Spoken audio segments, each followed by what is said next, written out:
शिर्डीत सर्व दुकानदारांसाठी आता एकच दरपत्रक असणार आहे। फुलं हारांच्या नावाखाली होणारी लूट आता थांबेल। 15 जुलैपासून एकाच दरात वस्तू विकाव्या लागतील।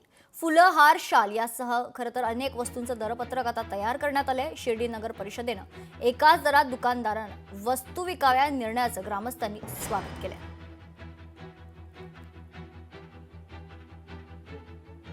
नगरपालिकेने जो निर्णय घेतला आहे रेट फलकाचा, ते रेट फलक आम्हाला मान्य आहे। आम्ही 15 जुलैपर्यंत आम्ही रेट फलक, मोठा रेट फलक आमच्या दुकानासमोर लावणार आहे। या रेट फलकामुळे साई भक्तांची जर लूट थांबत असेल तर हा रेट फलक आम्ही 100% लावणार आहे। शिर्डीचा मेसेज हा चांगला जाईल, शिर्डीची प्रतिमा सुधारली जाईल आणि शिर्डीतलं जे नाव झालेलं खराब झालेलं आहे ते होणार नाही।